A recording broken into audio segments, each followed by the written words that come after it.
Sa bawat araw, ang aso'y kasama, tunay na katuwang.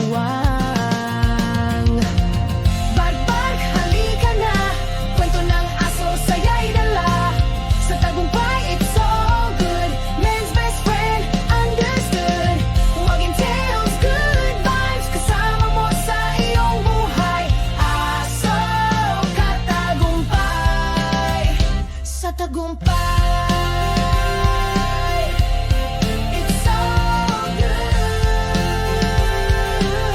Hello, my name is Coach Onay or Coach O.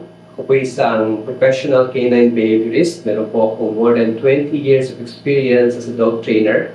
At isa din po ako consultant at speaker sa mga universities at mga government agencies patungkol po sa dog behavior. Okay, ako po ay sumulat ng 3 aklat. Ang unang po pong sulat ay it was way back in 2004. Mag-aso ay Biro, Understanding and Training Dogs in the Philippine Context. The second book was Nananakit ba ang aso? And Dog Life Balance. Nagsulat po ako ng libro tungkol sa aso sapagkat advocacy ko po ang ma-educate ang Filipino patungkol po sa aso para mas maunawaan po natin ang aso. At mas lalo natin sila mahalagaan, mas magkakaroon po tayo ng more peaceful na community. So, pag-uusapan po natin ang aggression. Okay, ang aggression po ay isang tinuturing o tinatawag ng mga Pilipino na matapang. Okay, galit sa aso, galit sa tao.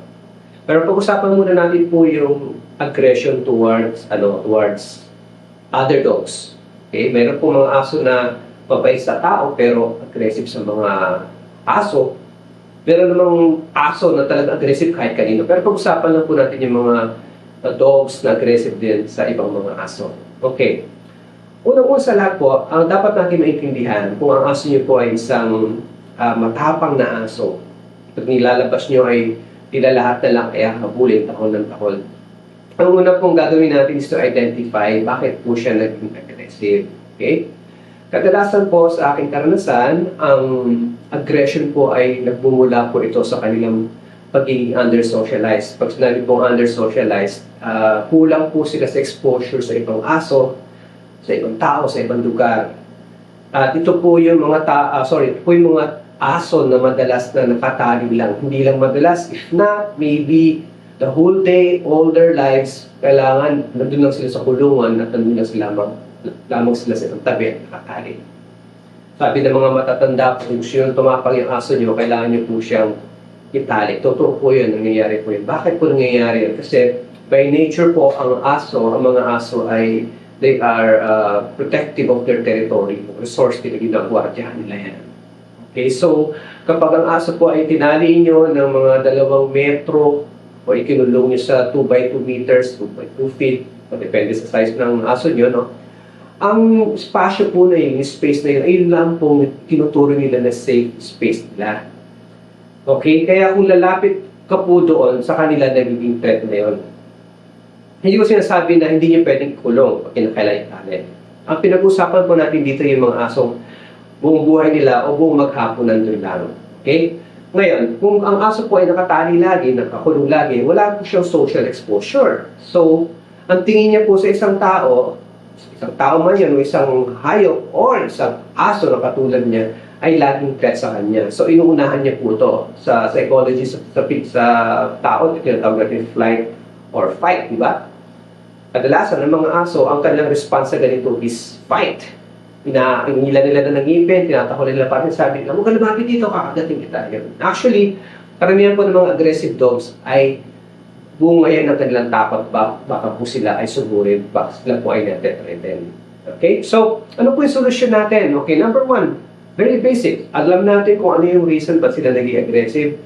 They are under-socialized. I-socialize po natin sila. Pag sinabi natin socialize sila, ilakad natin sila at least 15 minutes, at least po every day. Okay? I-expose natin sila. Not necessarily, papalaro mo agad sa mga aso dahil baka nga aggressive pa ito. Basta nasa labas po siya, unti-unti. Hindi po mangyayari ito, lalo na pag matapang na yung aso nyo ngayon for more than a year or at least 6 months na siyang matapang, hindi agad ito makukuha ng isang lakaran lang sa labas. Mahabang proseso po ito, pero meron pong solusyon. So, i-attest po natin yung pagiging under-socialized niya. Okay.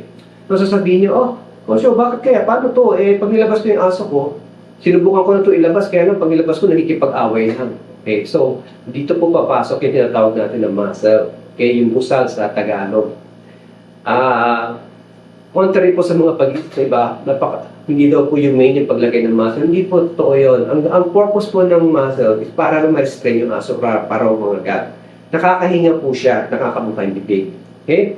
Kasi pag nakamuscle po yung aso ninyo, kung siya isang aggressive na aso, at least pag nilakad din siya sa malapit sa mga aso, hindi po siya makaka-hurt o makaka-intimidate ng ibang aso. So, unti-unti niyo po pwedeng expose yung aso niyo nung malapitan sa mga ibang aso. Again, this is a long process. Okay, so yun, the more you socialize your dog, the more you are telling him na hindi pala threaten itong mga to. So, maybe if you do this 15 minutes a day, every day, okay, in say 2 months, I will guarantee na bababa yung aggression ng aso nyo towards other dogs. So, okay? Yung topic natin towards human naman aggression would be another topic for the next episodes. So maraming salamat. Ito po si Coach Onite or Coach O. If meron po kayong mga tanong, mag-email lang po kayo sa amin. May contact number po tayo or yes, mag-text po kayo sa ating messenger. At sasagutin natin po ang mga concerns nyo para sa inyong mga alaga at mahal, bahagi ng inyong pamilya. Yan ang ating mga aso. Yeah, bless you guys. Bark, halika na. Kwento ng aso, saya'y dala. Sa tagumpay, it's all good. Man's best friend, understood. Wagging tails, good vibes. Kasama mo sa iyong buhay. Aso, katagumpay. Sa tagumpay. It's all good. Ako po si Doc Engineer Arnold Divina. At ako naman po si Aida Gonzalez and we are your hosts here on Tagumpay It's All Good. Dito sa channel ito, we bring you real stories, inspiring journeys, and good vibes na siguradong magpapalakas ng inyong umaga. Kaya naman, don't miss out. Follow and like us on Facebook. And don't forget to subscribe to our YouTube channel. Just search Tagumpay It's All Good. At syempre, share nyo na rin sa inyong pamilya, barkada at kapitbahay. Let's spread good news, good vibes, and God's goodness. Dahil sa Tagumpay, it's all good!